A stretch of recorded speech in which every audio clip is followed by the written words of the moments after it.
Peter, just to ask you about the Citizens' Convention Bill. Why do we need a Citizens' Convention? At the moment, there's a lot of talk about reconnecting people in politics, about the need for constitutional reform. Gordon Brown's talking about it, Cameron's talking about it, Campbell's talking about it. But there's a lot of talk, and we need to actually concentrate that into action. The Citizens' Convention Bill is a way of doing that to ensure that the people are involved in that process and not just the great and the good. So picking up on that, what would the bill actually do? What the bill creates is a framework.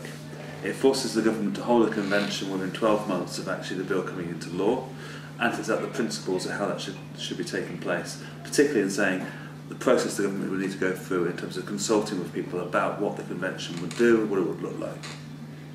There have been several ways in which other countries have tried to put forward citizens' conventions. Perhaps you'd like to elaborate on them and put forward a few ideas on how this might actually take shape. Well, we have experience in the United Kingdom of a Scottish Constitutional Convention, which happened prior to '97.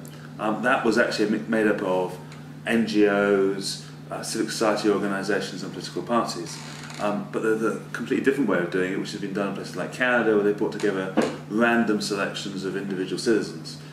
What we would see is something somewhere in between involving all these elements, but that's actually for Parliament to debate in consultation with the rest of the public in terms of what type of convention best suits our needs in the United Kingdom. What the bill does is says it has to involve ordinary people, particularly people from the kind of hard to reach groups. We don't just simply have middle class people involved in the process, and must involve all parts of the United Kingdom.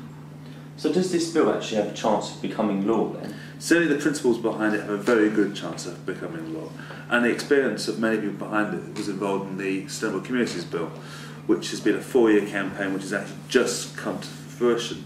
So, I think this is actually a very timely initiative, which has a very good chance of actually making real impact and becoming ultimately law. So how can ordinary citizens get involved and help out?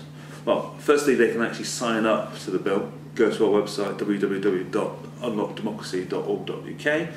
They can also write to their MP. I know it sounds kind of old-fashioned, but actually writing to MP is an important step in engaging in this process, getting them to know that ordinary people do care about it, and getting them to sign what's called an early donation.